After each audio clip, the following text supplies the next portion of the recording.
I've always wanted to be able to get into CRPGs, games like Baldur's Gate, or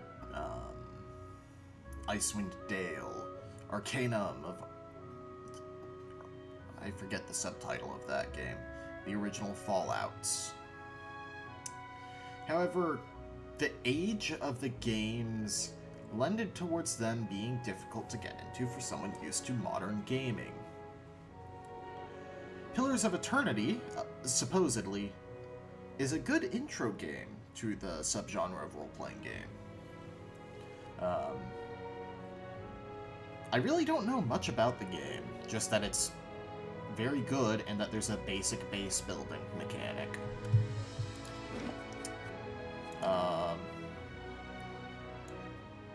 Let's turn things down so I don't get drowned out. Alright. So, I'd like to embark on this journey. I've played Dragon Age Origins,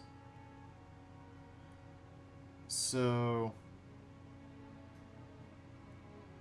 I think I'm going to go ahead and play on normal mode because I have a very basic idea of how these games work.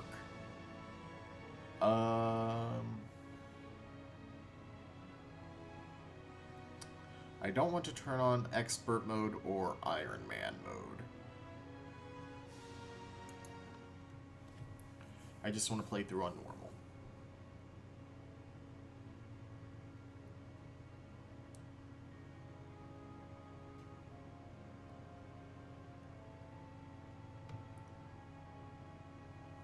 If this goes well, I may very well go back and play through the original Baldur's Gate games and other games like that.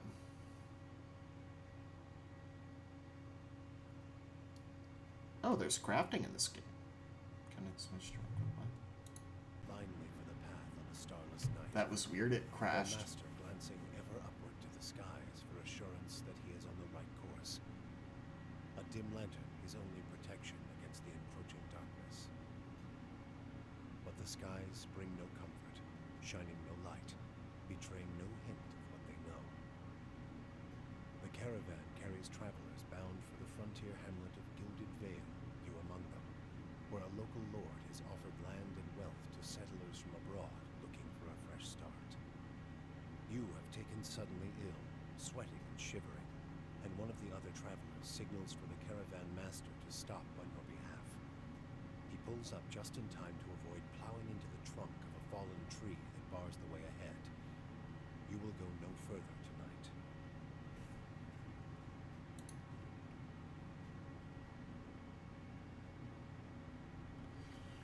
Alright, character creation time.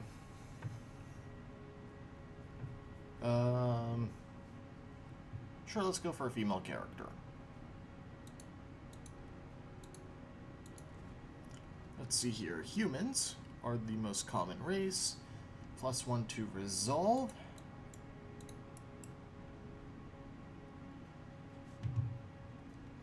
Internal drive, determination, fearlessness, and the emotional intensity they project to others. It can be useful for mental intimidation, leadership, and convincing performances. In combat, it helps players to maintain concentration and contributes to the will and deflection defenses. Might. Might represents a character's physical and spiritual strength, brute force, as well as their ability to channel powerful magic. During interactions, it can be helpful for intimidating displays and acts of brute force. In combat, it contributes to both damage and healing, as well as the fortitude defense. +2 might. 2 might, -1 dex, +1 constitution, +1 dex and perception,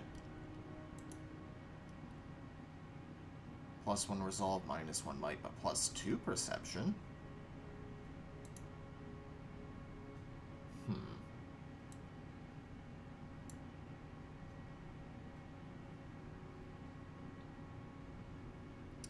I'm gonna be boring. Well...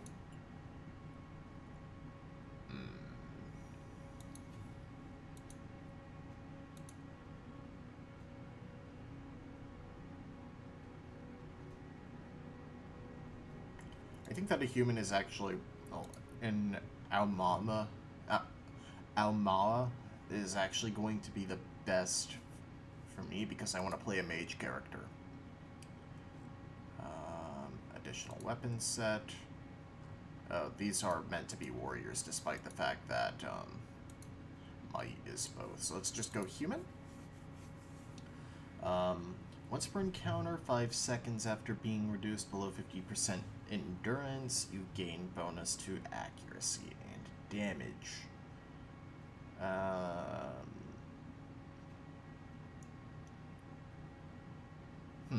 Endurance and health are separate things. So it's a berserker mode. Let's go Savannah. Right, wizard. Definitely wizard. Or chanter. Chants made up of magical phrases, passive effects, and help their power until they can use an invocation. Effects that they can create after they've spoken or required. Are rangers pure archers, or are they archer casters like D&D? Cipher powers. Yeah, I'm gonna go for a wizard character. Oh, I get to choose a bunch of spells. Okay. Archimere's Dazzling Lights overwhelms anyone in the area of effect with brilliant and bewildering pyrotechnic display, decreasing their will and leaving them dazed. Oh, right, Dazzling Lights. Okay, definitely want to take that. Chill Fog calls a blindingly white, icy fog into existence, inflicting blindness and freeze damage over time to any in the area of effect. 12 to 19 damage, 3 seconds of blindness. We'll see. Parasitic Staff. A glowing quarterstaff of pure energy for the wizard to wield, granting a bonus chance to hit and giving endurance with every strike. Oh, so that actually replaces my weapon, I think, and prevents me from really needing one temporarily. Nearly 2 meters of range. Good damage. Yeah. Eldritch Aim. Grant the caster otherworldly sight, resulting in a preternatural accuracy for a short while. Fan of Flames, it's a conal fire spell. Fleet Feet, +3 movement speed, and +10 to defense when disengaging. Ghost Blades. Field of unearthly blades into existence, inflicting immediate pierce damage and a hobbled effect on targets in the area of effect. Good area of effect damage.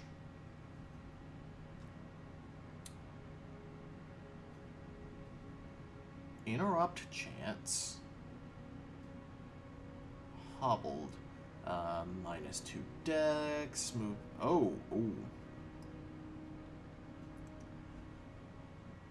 That also seems good. Jolting Touch. A bolt of electricity jumps from the caster's fingers to the nearest enemy, and then to the next nearest. Okay, Chain Lightning.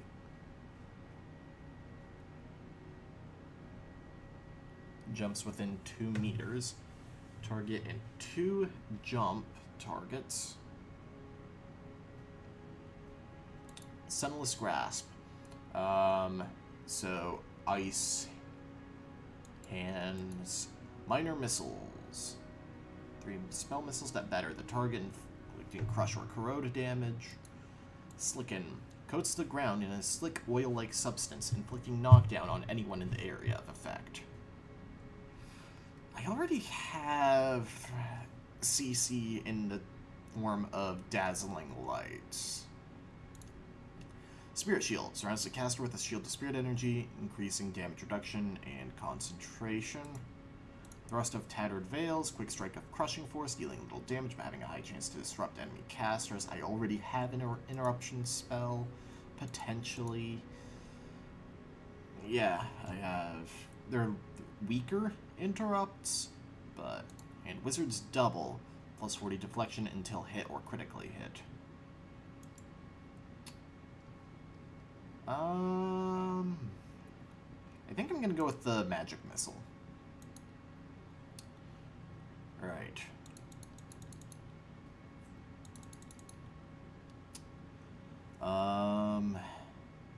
Definitely want intellect and might. Plus, oh, it's a percentage damage and healing. Intellect increases the area of effect and duration.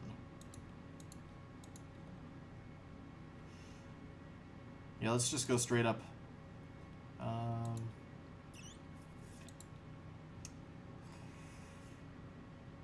don't really need resolve yet, so let's go ahead and put that into Dex for casting speed. In fact, let's take points out of Constitution and Perception to get even more action speed. Culture. Resolve, Dex, resolve, and yeah. I like that. Is that... I can't tell if that's... I think that's supposed to be armor right there, and I kind of like the way it looks. Once the crown jewel of the southern seas, Old Valia is now the crumbled remnants of an empire of warring merchant nations. Counting many humans and dwarves among their ranks, the Old Valian countries are still forces to be reckoned with and are proud of their rich cultural heritage. Background.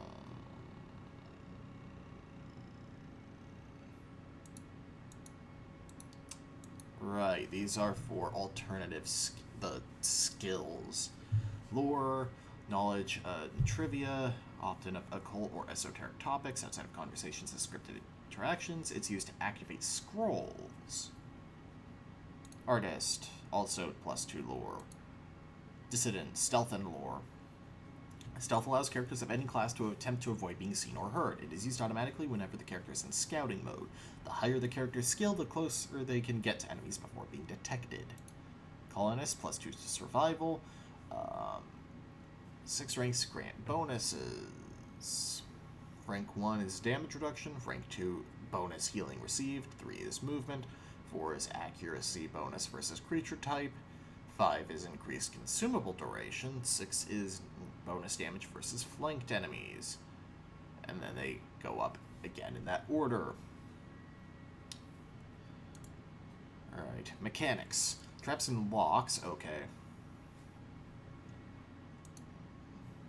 Hunter is stealth and survival. Athletics and lore. Adventuring is tiring work in addition to the hazards of mortal combat. Adventurers have walls to climb, rivers to cross, and pits to leap over. Once per encounter, characters with athletics can use the second wind ability to recover lost endurance. A higher athletics skill increases the effect of second wind. In conversations and scripted interactions, athletics is used for physical feats like climbing, swimming, and jumping. Right. And there's no +2 athletics. I think I'm going to take Artist for the +2 lore and also not being an aristocrat. Just because it makes sense for a mage to have lore. I get to choose.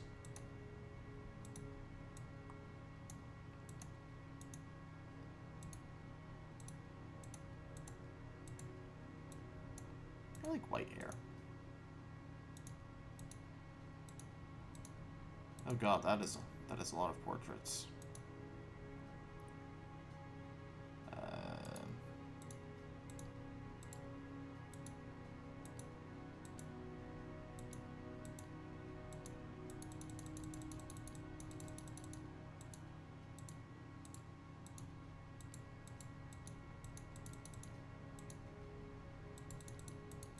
Can't find a really good portrait here, so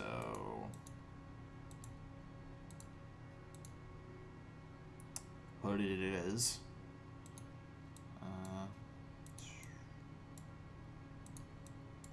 Kind of like that look. Plus, this is an isometric RPG, so it's not like it's going to matter too much. There we go. Hmm? Leading the way. Silence surrounds me. Hmm? I shall lead us. together! Shh. I'm here. I'm flattered. Yeah! I'm here. I like this one. Right.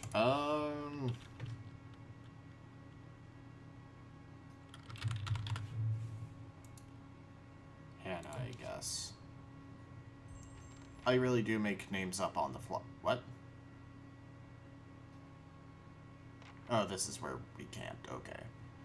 I thought we were suddenly in a dungeon, because that is not where we started. The Caravan Master finishes addressing the group, his bushy red mustache and sagging jowls quivering as if for emphasis. Everybody stays close to the wagons, got it? Stay out of the woods, and beasts take you if you were planning a stroll through those ruins up there. He nods toward a looming black mass on the hillside. Whole area's crawling with hut-dwelling types who'd be happy to stick an axe in you for trespassing. So mind that you don't track mud on their sacred blazing rocks. Tonight, everybody stays put, and in the morning we'll get the path cleared. Gilded Vale's less than a day out. Understood? At last, the Caravan Master turns to you, frowning as he looks you over. Touch of the rumbling rot, could be. There's a stinging beetle round here, carries it. You'll be fine once it passes your innards. Unless you don't drink water, course. Which case you'll be dead in a day. There's a berry grows in these parts, small and pink, called a springberry. About the size of a fingernail. Give you cramps if you eat it, but the frontiersmen make a tea from it. Calms the insides. Should get you through the night. You might check around, see if you can find some. Meanwhile, I'll see if we can scare you up some water. I know you want to hunt before it gets much darker. Let's see about refilling our water first. Got a sick one here. Udema looks over his shoulder at his assistant, a lanky, intense man named Farfel, who carries an old sun-bleached bow. He nods in your direction. Farfel nods and slides the worn bow over his shoulder. Where would I find these They berries? grow on a bush that's common round here, kind of funny looking. You'll know it when you see it. Doubt you'd have to go far off the road to find one. What are those ruin? Nothing you won't see on half the hills of Air Glonfoth. Money to be made selling their knickknacks in Defiance Bay, if you don't mind getting stuck with Glonfoth and arrows now and again. They didn't build them, but I'll be the effigy if they don't watch them like a mother bear. Of course, all the ones around here have been ransacked 10 times over. Got nothing left worth half a pond, so I hear. He adds with a wink. Your character's attributes, skills, class, race, culture, and sex may all open options for you in dialogue. These options are not necessarily superior to the other responses, but give you a wider variety of choices to select from. The manner in which someone responds to your choices depends on their individual personality and attitude. Who did build the ruin? Got different names for them. Settlers called them Ingwithans. Nobody that liked them enough to stop them becoming ruins, tell you that much. Is it dangerous out here? That's a stupid question. Not if you hurry about your business, and not if the weather holds up. There's concern in his tone, but he does not elaborate. What kind of weather do they get out here? This time of year, rain mostly, and wind. But there's a different kind of wind out here time to time. Locals call it a Biawac, born out of the ether, the spirit's path. Never seen it myself, never cared to. What are these huge rocks coming up out of the ground? They don't got Adra where you come from? Well, it just grows up out of the ground like this. Goes deep like tree roots. Some of it all the way to the heart of the world, you believe the stories. It's more like a shell than a proper rock. Easier to work if you're a mason. Got all kinds of strange properties. Seems to have some kind of life of its own. Dies if it gets dug up. Loses its luster. Folks think it probably grew at one point or another, but not these days. The soul butchers in Defiance Bay use it for different things. I've heard tell it can hold a man's soul, but I don't care to see it. Got enough to worry about without seeing something like that. I'll go see about those berries then. Hold on. Take someone with you. I know you're not some helpless tenderfoot. Not like most of this lot. If you drop dead, I don't want to be looking for the body. Got a schedule to keep. He scans over the travelers, resting his eyes at length on a sturdy, armor-clad woman who has spent the journey's nights sleeping on uneven ground without blanket or pillow. Kaliesha. Kaliesha! The woman looks up on her own time. She needs to find some springberries. Watch that she doesn't drop dead. No promises. What kind of guide says something like that? Kind you can afford. Don't listen to her. You're in good hands. And I pay too well, if anything. Off with you. Theoden should have supplies. See that you're equipped before you head out. We're in harsh country. Get your berries and hurry back. And if you get so much as a tickle of wind, you drop everything and you run. Something in the air tonight. If it's a Biawac, we'll shelter in the ruins. Hut dwellers be damned. You heard the man. Let's get going before you keel over. Welcome to Pillars of Eternity. If this is your first visit to the world of Aora, you may want to watch these windows to become familiar with the tools and interfaces available to you. Your party always consists of your character and up to 5 additional companions or adventurers. While the caravan is camped outside the Glenfathian ruin, Udema has assigned Kaliesha to help you. Kaliesha is a fighter, a class that excels at close quarters defense. Use her abilities to complement your own. To select a party member, click on their selection circle, their portrait, or press a number button that corresponds to their position in the party, starting with 1 at the left. To select multiple party members, click and hold anywhere on the screen and drag the marquee over the circles of the party members you'd like to include. To move selected characters, click on the screen. Multiple party members are selected. The hidden action bar is hidden. To see an individual character's options, select only that character. Yes. Right. Here we go. Let's see. I'd have to steal and lockpick from that. What's this? Crate with some copper and a potion of minor regeneration. Anyone need supply? Most people you interact with in the world are neutral or friendly. You can interact with them by clicking on their selection circle. Many characters will simply greet you and go on their way, but others have larger conversations to explore. The merchant Heodon has a conversation that opens a store with equipment for sale. You see a man wearing simple but mostly neat clothes. He's transfixed, however, by his ragged tear in the seam of his tunic. Got a whole wagon full of goods to sell. Not enough shirts for the road. He scratches one cheek with his knuckles. It's covered with uneven stubble, as if he hasn't quite gotten used to shaving on the road. Say, is there anything you need? I've got some basic traveling supplies for sale if you'd like to take a look. Who are I'm you? a trader, originally from the Adir Empire. I've been trying to establish new business out here. Life on the road has brought some unexpected challenges, to be sure. And I'm sure you've noticed how prickly the locals can be. But we're here to make the most of things, right? Then I look like that, I'm sure you'll do well. We'll see, I suppose. I'm just trying to do right by my family. You now have 1 rank in a disposition reputation. These reputations represent how people perceive your personality throughout the world. Even seemingly nasty reputations will be favored by some people, and benign reputations often bring out the worst in certain people. No disposition is inherently good or bad in Pillars of Eternity, but if your main character is a priest or paladin, you must be careful not to misalign their dispositions with what is favored by their deity and order, respectively. For the main character only, their dispositions will modify the effects of Holy Radiance for priests and Faith and Convocation for paladins. Something else you need? Looks like we're settled for the night. Tell me about the Adir Empire. It's not as big as it used to be, but it's still big. The mainland is a continent northwest of here. The colonies used to include Raed Ceres and the Deerwood. About 150 years ago, Deerwood won its independence from the Empire. In fact, our companions are quick to remind me of. He gives you a lopsided grin and nods at the other scattered Caravaneers. Why did you move all the way out here? Because it seemed friendlier than Raed Ceres?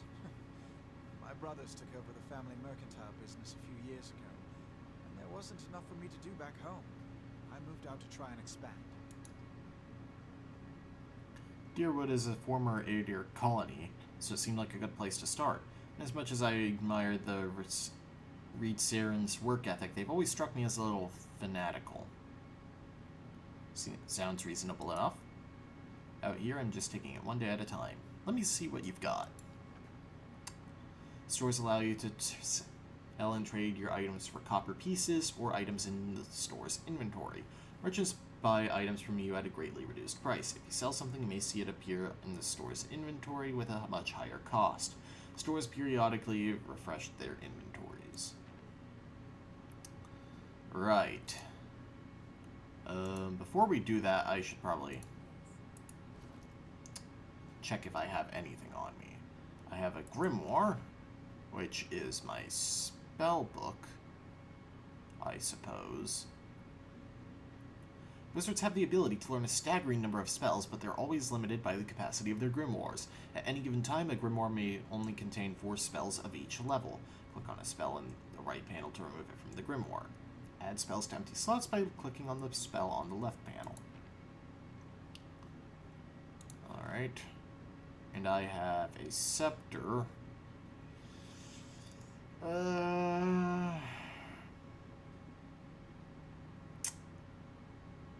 Because... Oh, I also have a breastplate. Let's see here. This is 11 to 17. Parasitic quarterstaff. Yeah, that's objectively better. So I think I'm going to be fine selling that off. However, something like a crossbow would be nice. Assuming I can Something use else it. you need? Looks like we're settled for the night. Right. Crossbow. Slow. Two-handed. 18 to 26 pierce damage. Crossbows are commonly used for hunting by nobles in the Deerwood, but they're also employed as weapons of war by many soldiers and adventurers. Less powerful than their close sibling, the arbalest, crossbows can be cocked by hand and have a moderately fast rate of fire. Let's see, a rod, which is 12 to 17 damage. The largest of the magical implements and can be distinguished from wands and scepters by the heads on each end. Rods focus power and release more soul energy than wands or scepters. This attribute makes their blows more powerful, but they recharge and fire more slowly.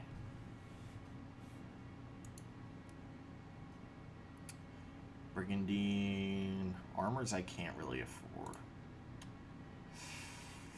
I do need a lockpick.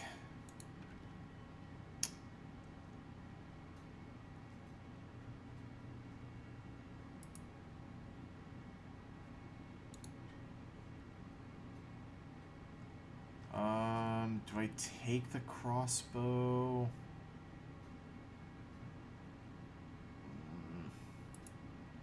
Scepters are the most imperious-looking magical implements and are often favored by Aediran wizards for this reason. Like wands and wands, they have flexible damage types.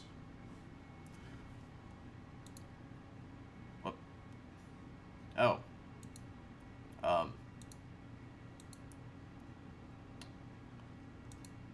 Oh, right. You can upgrade for different statistics. Interesting.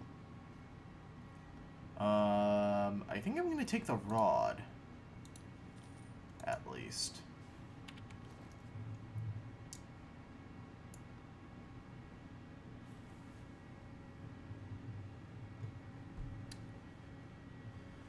Alright.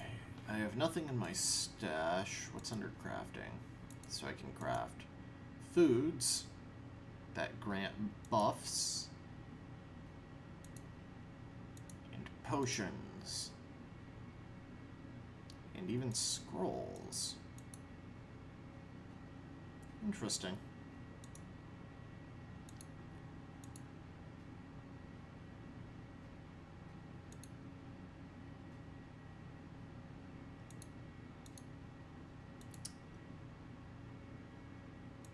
You already have an axe and a torch and scale armor.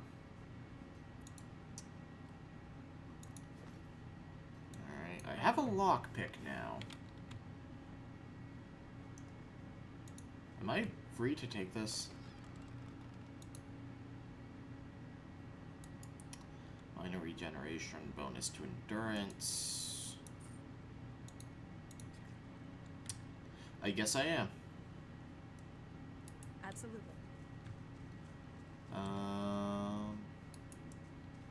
Any other containers I can just pop open easily? This one, which has deer wood and clothing, and another lockpick. Alright.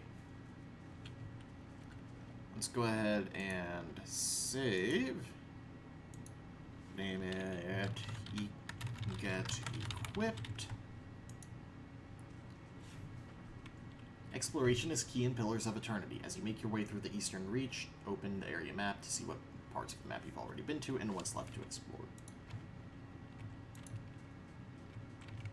Right, but we want to stick close to the road for now. Oh, Sparfel. I'll have your water soon enough. Stream's not going anywhere. Right.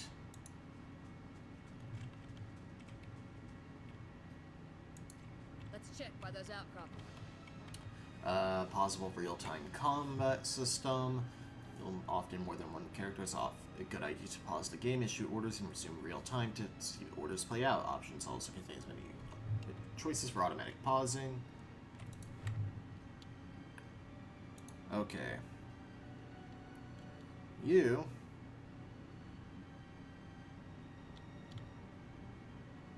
Oh, I get 2 arcane assaults per encounter. You go ahead and cast minor missiles on this wolf. And you just...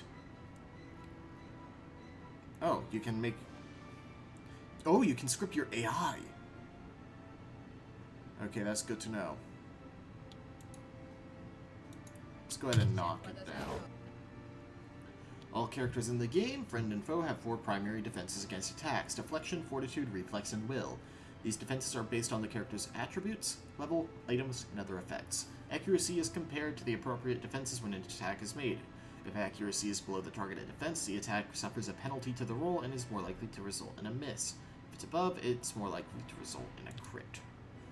Damage reduction reduces incoming damage by the listed amount down to a minimum percentage. If you're having difficulty hurting an enemy, try switching to a weapon or attack that does a different damage type. Most enemies are strong against 1 or 2 damage types and weak against a similar number.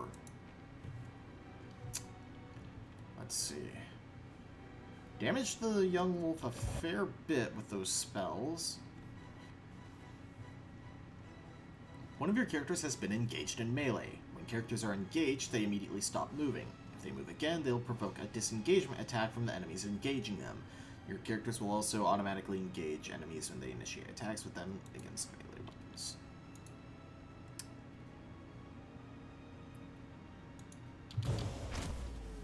Many spells and abilities in Pillars of Eternity have a limited number of uses. An ability that can be used a number of times per encounter will have all of its uses restored when combat ends. Abilities that can be used a number of times per rest will only be restored when you rest at an inn or use camping supplies.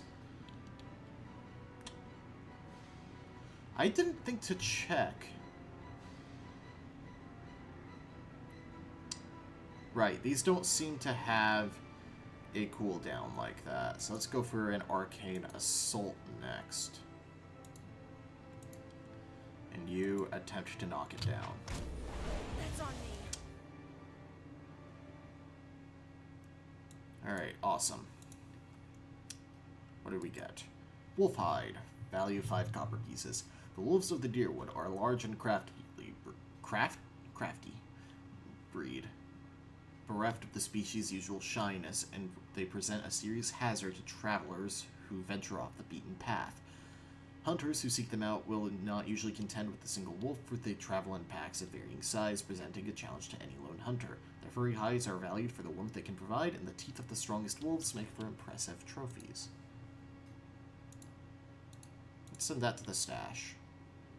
I'd be glad to. Anything else over here? Oh. This is it. As you receive quests, your journal will update with relevant information. Word is you're some kind of artist. Is that so? Yes, in the traditional sense. I try to capture life as I see it, create something new. Yeah? How is it you happen to come here?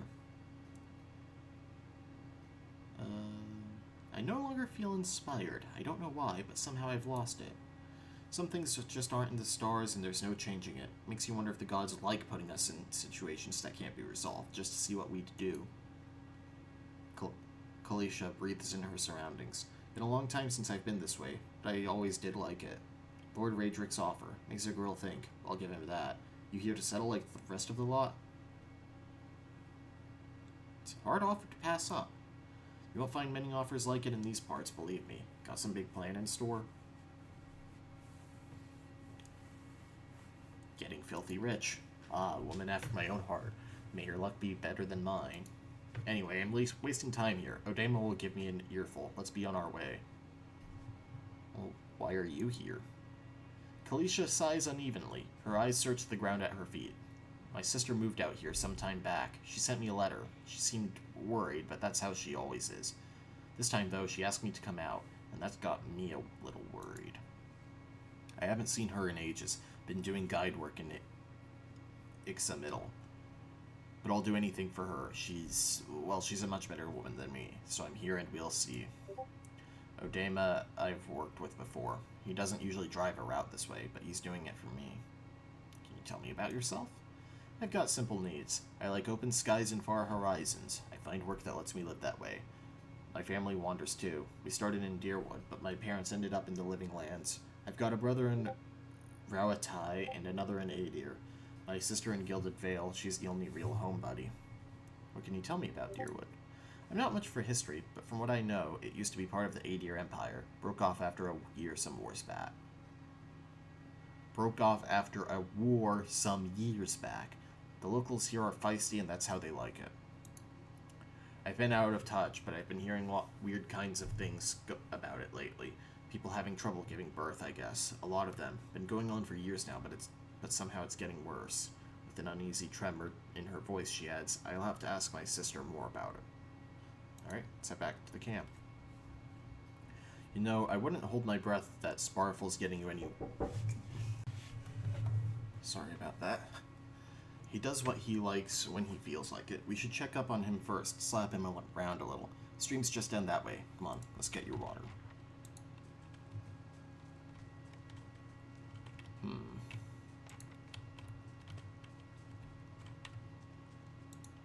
Anything around this wall? Oh.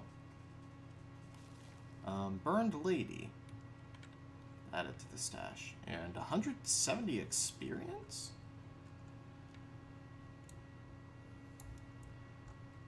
How much experience did I get for completing the fight? 28, wow. I got way more experience for finding an herb, I think. Would it be under the stash? Springberry. Found on tall, distinctively shaped shrubs, these large pink berries are both sweet and frequently used in various medicines, not only to obscure the taste. Burned Lady. Despite their humble appearance, these small brown mushrooms are prized for their taste. Their caps are round and distinctively shaped, with small circular depressions dotting the surface. Never looked at the Deerwoodian clothing. Although most Deerwoodens originated in the Aedir Empire, Deerwooden clothing has changed a great deal since the initial waves of colonization. Deerwoodens favor tough garments, often made from wool and deerskin. Due to the changing weather of the Eastern Reach, vests and other layers are common in Deerwooden daily outfits. These slender steel tools can be used to assist in opening a variety of locks. If a lock is slightly outside the range of a picker's expertise, some lockpicks may be sacrificed in the process of opening it. I can speak, I swear.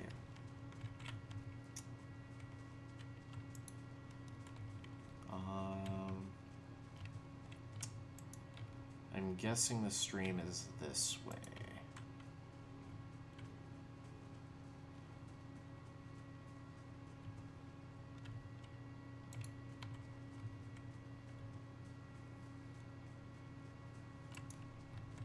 Yep.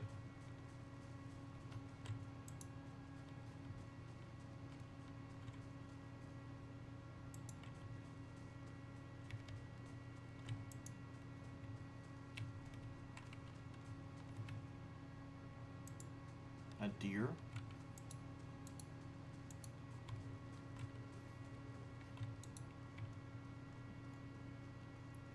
Went hunting.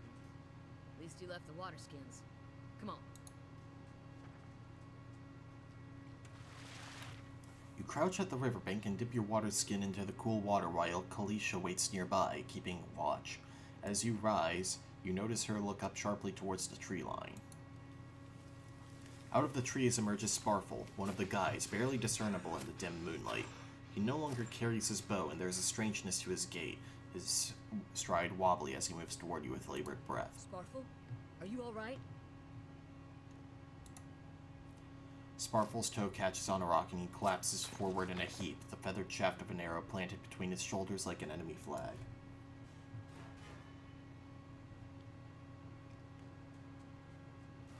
Ambush!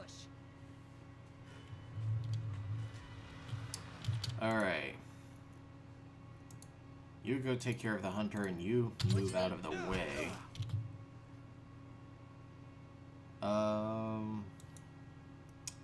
Right, let's daze the archer. Have Kaliesha knock the warrior down.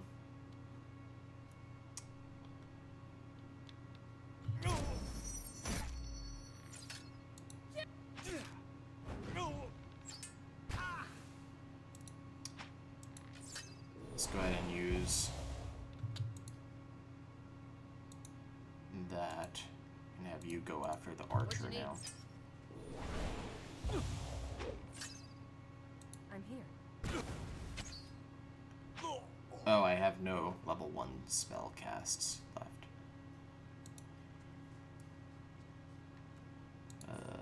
I'll read the message after I loot them. A hunting bow, hide armor, and agate, or agate, agate. Agate are common on Aora, oft used by craftsmen for their bright colors. Their considerable hardness also lends them to a variety of more practical applications. That sounds like a stash. Yeah, ingredient. Sometimes a weapon or spell simply isn't well suited to penetrating an enemy's damage reduction. When the attack hits, the damage reduction will wipe out all but a small percentage of the incoming damage. You'll hear your characters complain about it when it happens. Take heed, note the damage type that's being blocked, and switch to a weapon or spell that does a different damage type. I'm here. So,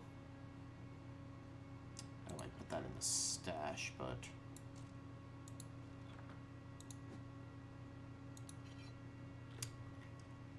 can I?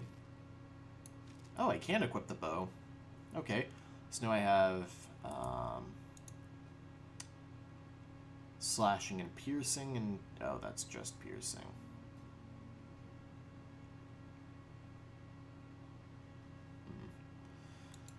I'm not clever. Switch to yeah. I'd be glad to. I'm here. There's a camp over here. The footprints around the campfire are indistinct and may have been here for days or longer. Found some beer.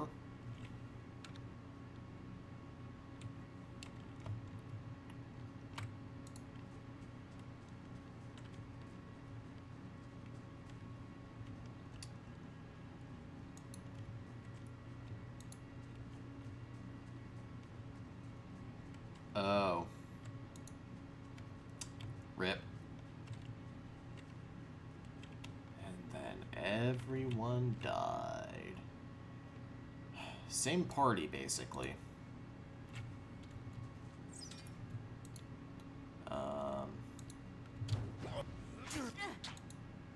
I don't think friendly fire is on. No.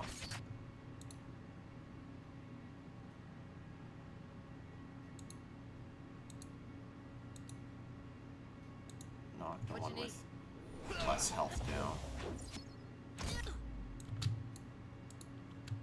I'm here. Stand together.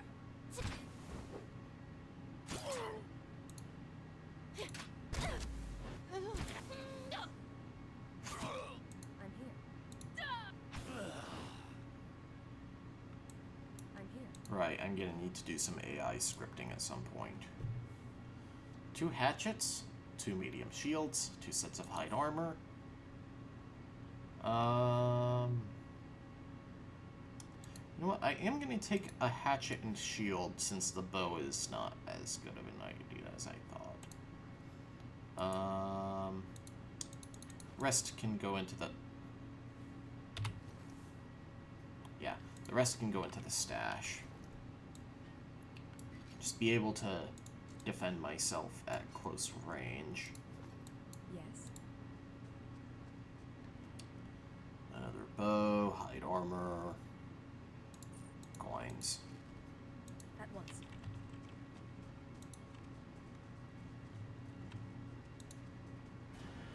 All around you lie the massacred remains of the other travelers, peppered with arrows and knife hilts, splayed and bug-eyed and filthy. Kaliesha puts the back of her left hand to her mouth as if to ward away some poisonous vapor. A handful of dark figures stands above the fallen, treading on limbs and backs and heads, jerking their axes from bodies as if from half-split logs. One of them, towering and severe with a thick beard tasseled with knots, holds a wet blade at the neck of the man you know as Hayden, the last of your caravan left standing. Lay down your arms, trespasser. Do not forfeit this man's life for a fight you will lose. He's already dead. Why have you done this? Durin has not been sullied by our hands. We've not trespassed. We only wanted to pass through. Don't know what they did, but I didn't have anything to do with it. You're murderers. They'll try to kill us all. Why make it easy? The ruin has not been sullied by our hands, men's of Air Glanfoth. Your words carry no weight when I have seen the truth with my own eyes. Blood must be paid for this intrusion. So I say again, lay down your arms. Don't trust them. They mean to kill us all. We are innocent in this. Will you not listen to reason? Only a fool attacks a weak enemy, while a stronger one yet lives. You can kill him, but you might as well be killing yourself. Judging by the string of animal teeth around your neck, I'm guessing you're worshippers of Galawain. If Galawain told you to stop protecting the ruin, would you? Very well, let him go. If I put down my weapons, we are all dead. The man frowns and motions as if to swing his axe. Heodan winces, but the blow never comes. Instead, the man cocks his head intrigued. Of course, but he would not. It is by the command of all of the gods that we accept this charge. How do you know? Because it's consistent with their beliefs, or because it's what you were told? The man glares. It has always been known to my people. I see. And what of Galawain's edict that weakness and age must be purged by youth and strength? You think Galawain would want some moldy, crumbling stones to survive long after their builders have turned to dust? The man's nostrils flare as he fumes. He would not. He told us otherwise. I'm sure he did, just not you personally. But why should that stop you from killing innocents? Distracted, the man's grip falters on his axe handle and he nearly fumbles it, affording Heodan the moment he needs to dodge out of his swing, which comes too late. Howling with rage, the man charges you instead. Okay. Not exactly what I expected to happen here. Let's go ahead and drop that. Heodan, what ability do you have? Blinding Strike, a dirty attack makes those... Oh, ooh. Yes. Blind the leader.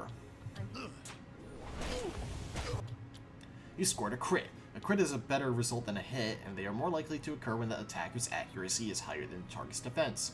Attacks that do damage will do more damage on crit. Attacks that inflict status ailments or afflictions will have increased duration on crit. Grazes are worse than hits and suffer decreased damage. And right, let's drop another and knock down this hunter.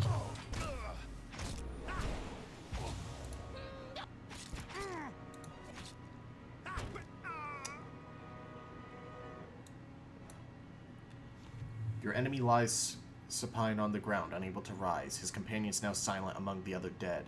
His breath comes in wheezing, fitful gasps. He looks not at you, but at the sky above you. Forgive us. Barely audible beneath his choked sighs, a whisper of wind stirs the air. At this, the man's eyes roll back as he closes them. Good, good. The gods are just. A queer smile crosses his face. I am ready. The wind begins to swell, whipping around the camp, electric and volatile, upending pots and rattling tents like an angry spirit. You can feel it begin to seep beneath your skin, where it pierces you, and where it pierces you, it feels as though it's rendering you from within.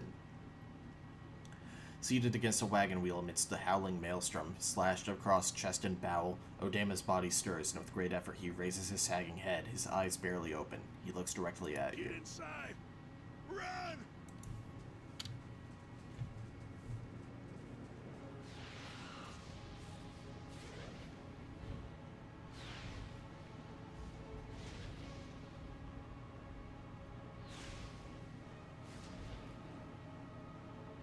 Straining against a gale that threatens to pull you off your feet with every step, you set your hands in the warm folds of weathered rock and set about pulling yourself up the precipice. With the last burst of energy before your arms give out, you swing yourself up onto the ledge. Heodan trails behind, slowed by injury and delayed by early hesitation. As he nears the face of rocks, one of the fallen attackers, who had been feigning death, lunges for Heodan and topples him onto the rocky ground. Restrained, Heodan lashes out against his fatigued assailant, but struggles to break his hold. They are close to you. From your position, you would have a good chance of hitting your mark. Channel a bolt of energy towards the attacker. Your aim is true, and the hit jars Heodan loose. Lurching to his feet, Heodan clambers up the base of the rocks. As he nears the top, however, the wind flares, pulling him sideways and tearing one of his hands free. But diving out onto the hard rock, you manage to catch hold of it. Securing his other hand, you pull with waning strength, and it feels as though your arms will be jerked from their sockets. They hold just long enough for Heodan to set his feet and join you on this trembling ledge. There is a deep resonance to the swelling wind now. You feel it in the rocks beneath your feet and inside the cavity of your own chest, as though it would shake the marrow from your bones. Each new gust menaces the old stones before you, loosening connections, unsettling balances. As you dart beneath the old archway, the entire portal begins to fall beneath its own weight.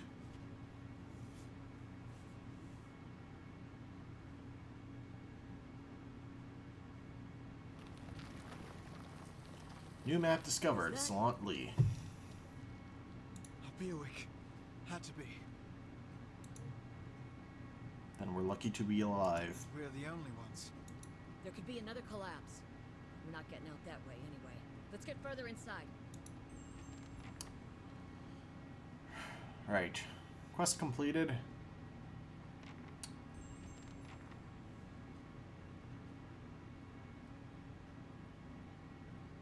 I think I'm gonna take this as a chance to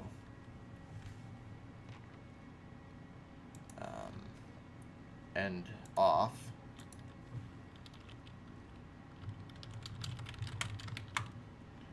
So next time on Pillars of Eternity,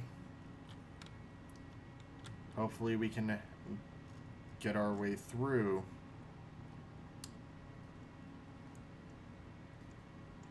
oh, it's not on here. This ruin. See you guys then.